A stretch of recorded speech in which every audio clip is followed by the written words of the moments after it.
Olá, pessoal, tudo bem? Na aula de hoje, nós iremos falar um pouco sobre os gases da atmosfera e também sobre o efeito estufa. E nós vamos começar falando um pouquinho sobre o aquecimento global. Para entendermos o que é o aquecimento global, vamos imaginar uma estufa de criar plantas.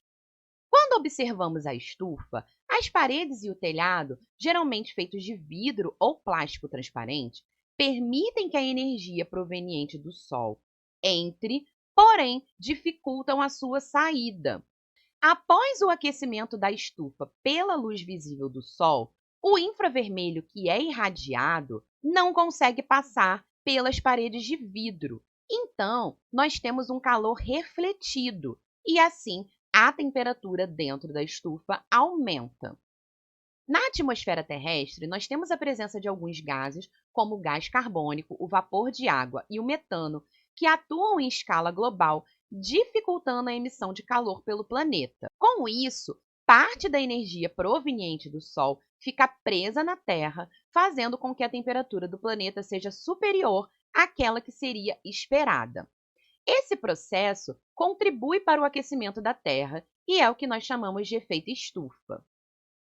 O nome efeito estufa é devido à associação à estufa de plantas que vimos anteriormente, onde os gases presentes na atmosfera fazem o papel das paredes de vidro da estufa, dificultando a irradiação infravermelha que reflete parte do calor vindo do Sol.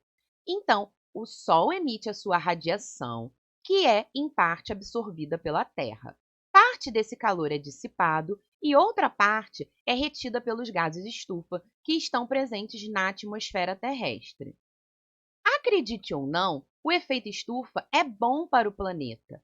Caso não houvesse esse fenômeno, a temperatura média do planeta Terra seria consideravelmente baixa, em torno de menos 18 graus Celsius, o que dificultaria a vida humana, pois praticamente toda a água estaria congelada e muitas espécies não sobreviveriam. O que torna o efeito estufa ruim para a Terra é a sua intensificação, fato que só ocorre a partir das atividades humanas e foi intensificado após a Revolução Industrial.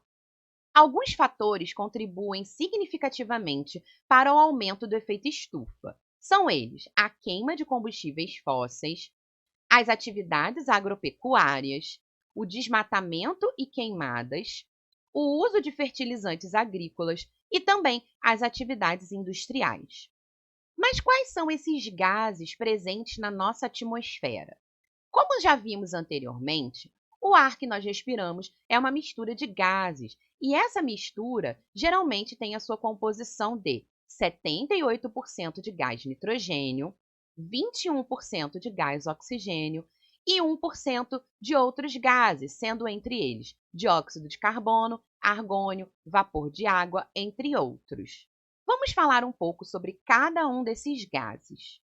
O gás oxigênio está presente no ar atmosférico e é de extrema importância para a manutenção da vida no planeta, pois ele é o gás utilizado na respiração de todos os seres vivos e também é necessário para que ocorra reações de combustão. Se considerarmos o ciclo do oxigênio, nós temos ele sendo absorvido pelos seres vivos que utilizam esse gás na respiração celular e depois eliminam gás carbônico. O gás carbônico é, então, absorvido pelos organismos fotossintetizantes que irão produzir oxigênio durante o seu processamento. O gás nitrogênio é o gás mais abundante na atmosfera terrestre. E ele também é de extrema importância para todos os seres vivos, pois participa da formação de diversas moléculas orgânicas necessárias para o metabolismo. De todos os organismos vivos, apenas alguns micro-organismos são capazes de captar o nitrogênio disponível na atmosfera e degradá-lo de forma que os outros seres vivos possam aproveitá-lo. Isso é o que nós chamamos de ciclo do nitrogênio. O gás carbônico é encontrado em proporções muito pequenas na atmosfera, contribuindo com apenas 0,03% da composição do ar. Ele é um gás de extrema importância para a realização da fotossíntese pelos vegetais e é liberado para a atmosfera através da combustão e também pela respiração dos animais. Além do gás oxigênio, gás nitrogênio e gás carbônico, temos ainda alguns gases nobres na composição do ar. Entre eles temos argônio, neônio, radônio, hélio, criptônio e xenônio, sendo que eles compõem cerca de 0,93% do ar atmosférico.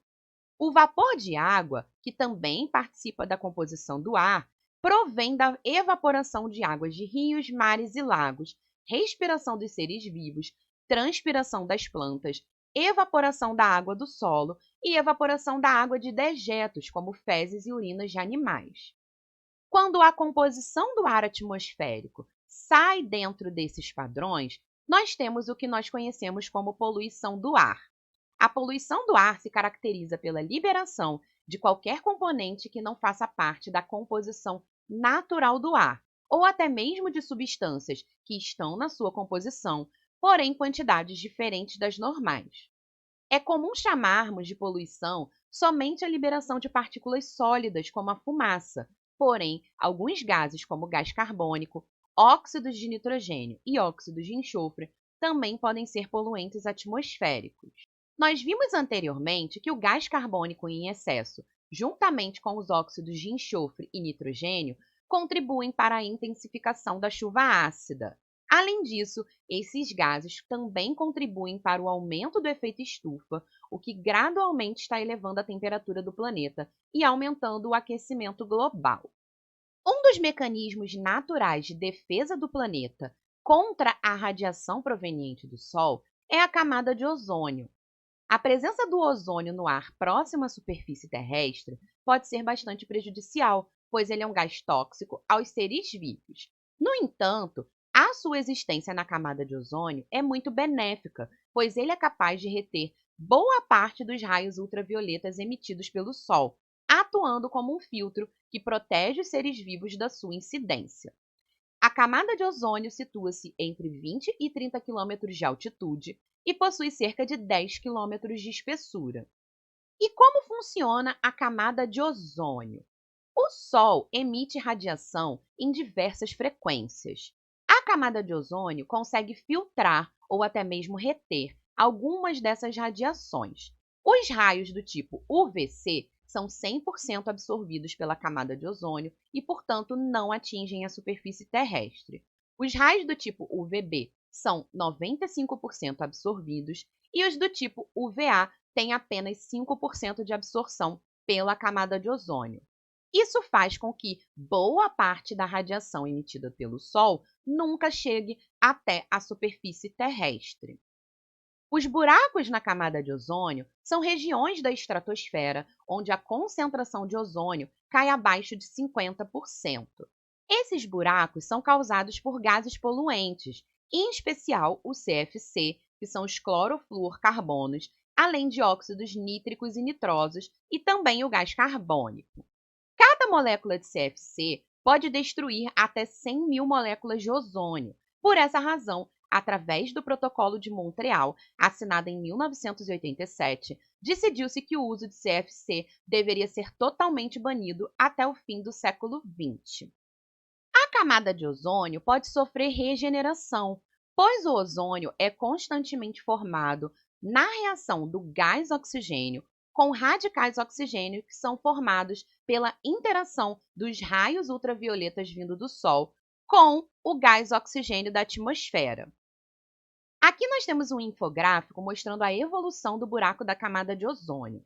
A coloração mais azulada mostra uma menor quantidade de ozônio na região, ou seja, a formação de um buraco. Em 16 de setembro de 1980, a degradação da camada de ozônio não estava tão intensa. A partir do desenvolvimento industrial e o aumento da emissão de gases poluentes, nós tivemos uma redução da concentração de ozônio em diversas áreas, ou seja, o buraco aumentou. Porém, após a assinatura do Protocolo de Montreal, que foi feita em 1987, nós tivemos uma regeneração de parte do buraco da camada de ozônio, diminuindo o seu tamanho. A tendência, caso os países continuem respeitando as regras de emissões de gases poluentes, é que a regeneração da camada de ozônio continue e nós tenhamos, daqui a alguns anos, um buraco cada vez menor. Bom, gente, essa foi a nossa aula de hoje. Espero que vocês tenham entendido e até a próxima!